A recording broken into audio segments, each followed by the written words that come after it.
What's going on, everybody? Good late morning here on Tuesday. We're still kind of feeling the after effects of a nice little victory.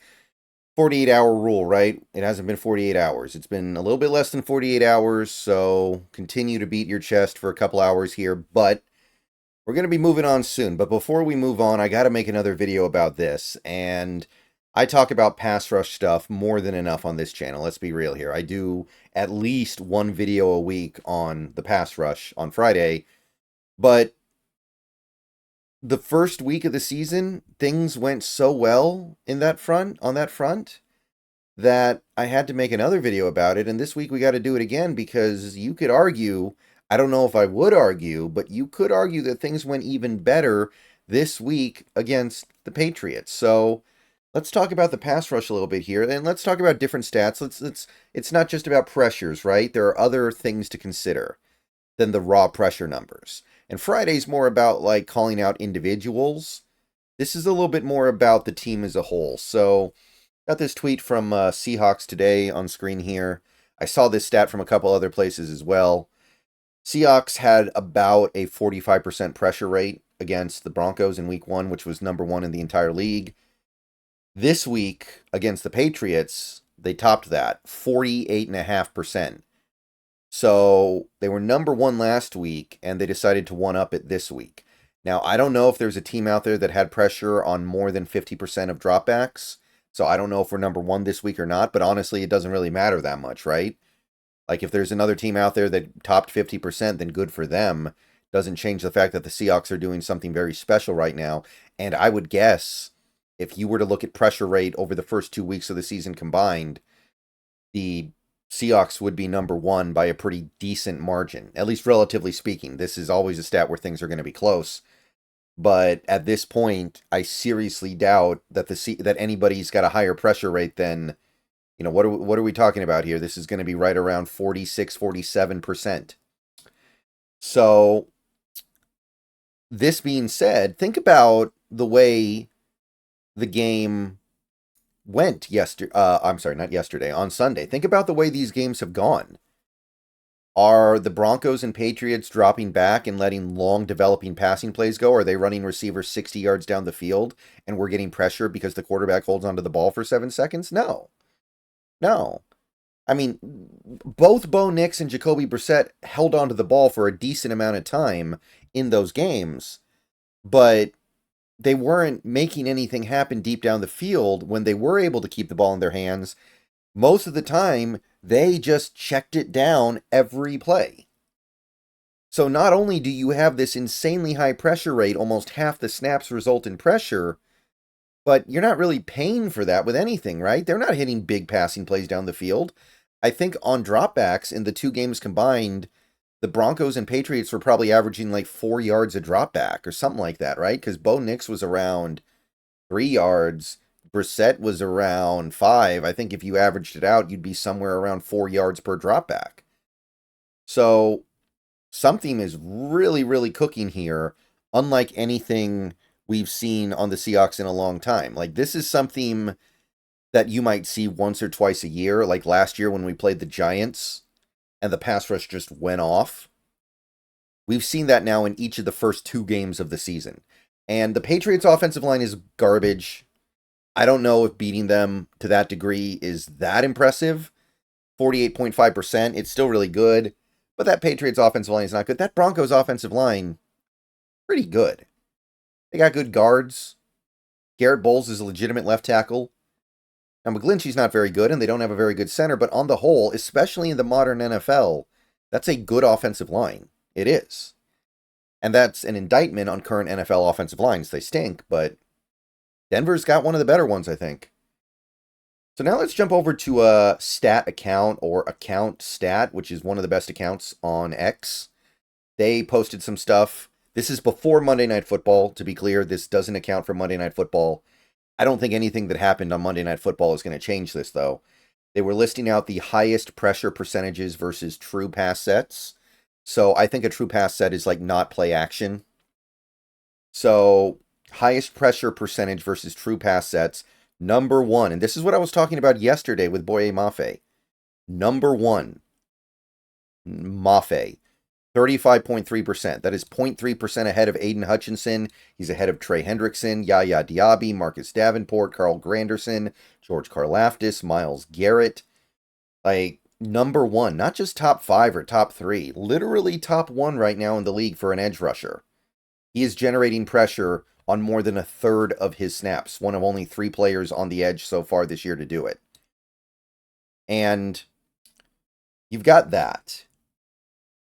But maybe more importantly, the interior defensive line.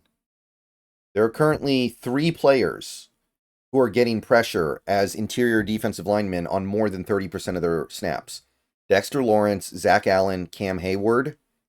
Leonard Williams is 4th, 28.6%. So you've got a top 1 edge at getting pressure at a high rate, and you've got a top 4 interior defensive lineman at getting pressure at a high rate. And obviously, you look at this list of names, you'll definitely see some of the best of the best. Dexter Lawrence is an elite player. Zach Allen's really good. Kobe Turner's good. But then you've also got guys like Jerry Tillery, Andrew Billings.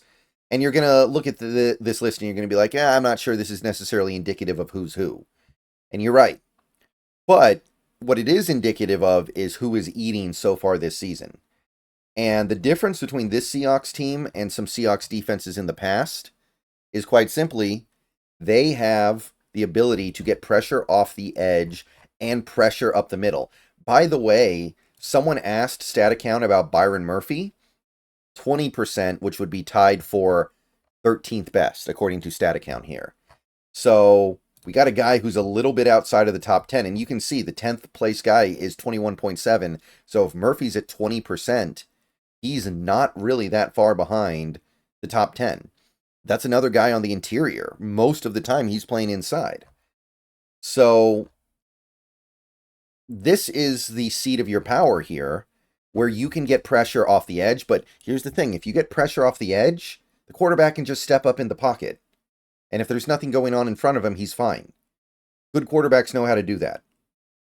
But if you get pressure up the middle, like Leonard Williams has been doing so far this season, over and over and over again, how are you going to step up in the pocket?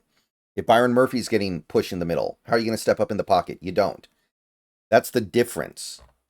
And I'm going to repeat myself from last week. This is without a single snap from Uchenna Nwosu, who going into this season, most people, myself included, would have said is our best edge rusher. Maybe at this point he's not. Maybe Mafe surpassed him. I mean, it looks like Mafe surpassed everybody, or almost everybody maybe, so maybe we should readjust our expectations there. But we've got guys like Draymond Jones playing edge rusher almost full time, and you've got Trevis Gibson playing a couple snaps a game because we don't have Nwosu back. When Nwosu gets back, you're going to see less snaps for everyone else.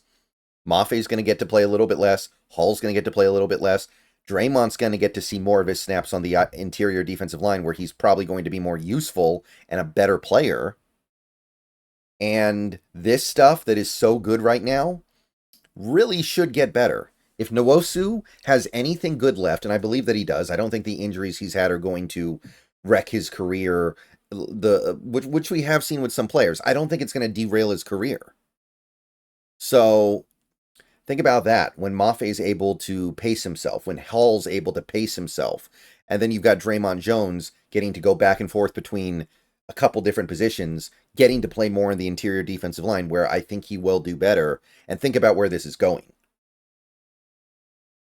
Those snaps that we're currently giving to guys like Trevis Gibson are going to be gone almost entirely once we get Nwosu back, which could be this week.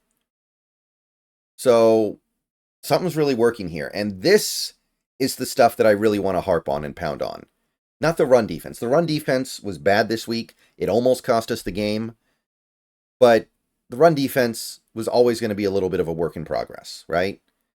We didn't have enough resources this offseason to address everything the way we needed to address it.